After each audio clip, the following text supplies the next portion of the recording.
Hello everyone, welcome back to SR education. तो देखो OSS तरफ गोटे पुणी गोटे रिक्वायरमेंट आसी जाइए जोटी पूरण करा 430 post OSS TCS CTS recruitment रही जोटी 430 पोस्ट आसी। तो कौन कौन आसी देख डिटेल्स आम देखा। तो जो मैंने फास्ट टाइम विजिट कर चैनल को सब्सक्राइब कर रखु यार नोटिफिकेशन सबू एवं क्लासेस पाई। तो देखो कौन रही डिटेल्स ओडिशा कर्मचारी चयन आयोग OSS मिलित वैषयिक सेवा नियुक्ति CTS RE विज्ञप्ति प्रकाश करी नियुक्ति माध्यम junior mining officer, junior MVI, junior engineer mechanical जो माने junior engineer civil, tracer, laboratory assistant, laboratory attendant, junior engineer पदवी सब पूरण हम सब वैकेंसी रही। तो देखो तार केमी कौन अप्लाई करेंगे जो मैंने एलिजिबल कैंडिडेट से OSS ऑफिशियल वेबसाइट कौन रही www.ossc.gov.in को जाकि ऑनलाइन मोड रे आवेदन करेंगे। जो मैंने यार ऑफिशियल नोटिफिकेशन देखा चाहती से OSS ऑफिशियल वेबसाइट को जाई देखिपारे।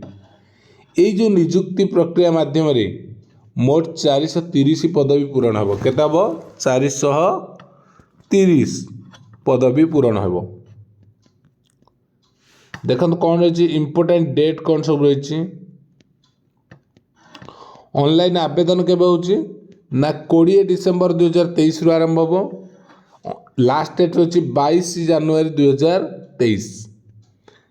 प्रिलिम एग्जाम केबे हम ना फेब्रुआरी एप्रिल मध्य हम जोटा तार चांस रही फेब्रुआरी एप्रिल भितर हबार। केते कौन वैकेंसी अच्छी देखो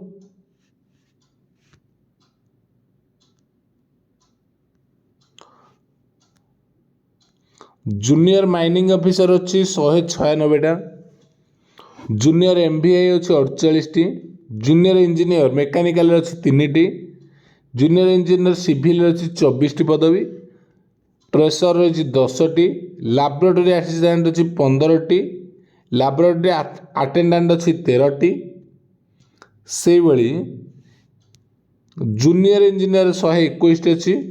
मोट उपर देखिले 430टा वैकेंसी अच्छी।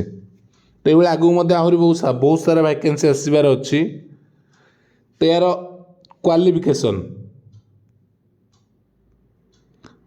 कौन रही कौ मैंने पकई पारे ना बोर्ड दशम द्वादश किंबा स्वीकृत अनुष्ठान किंबा विश्वविद्यालय जेकोसी विषय स्नातक 10th अच्छी 10th में अच्छी जो मैंने +2 पढ़ी अच्छी कि +3 करथिया पिला अच्छी। तो ताठ अधिक डिटेल्स जानापी आपने इनफॉरमेशन देखिपारे नोटिफिकेशन जोटा आम टेलीग्राम ग्रुप रे अवेलेबल रहिबो। ठीक अच्छे। एज रही सर्वनिम्न बयस रही 21 वर्ष रु 38 वर्ष। ठीक अच्छे। एज रही 21 रु 38। केमी कौन रही सिलेक्शन प्रोसेस देखो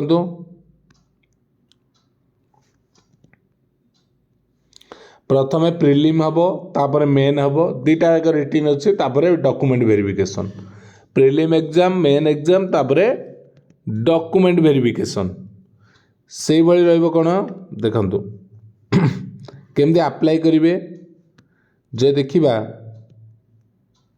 आपण ऑफिशियल वेबसाइट को जाकि www.ossc.gov.in को जातु से होम पेज रे अप्लाई लिंक उपर क्लिक करूँ से अप्लाई फॉर्म आसीଯିव ताको पूरण करेंगे तापर जो डॉक्यूमेंट अच्छे अपलोड करेंगे तारे फीस देवे फॉर्म दाखल करेंगे तार गोटे प्रिंट बैक कर रखिए। एतिक रही डिटेल्स।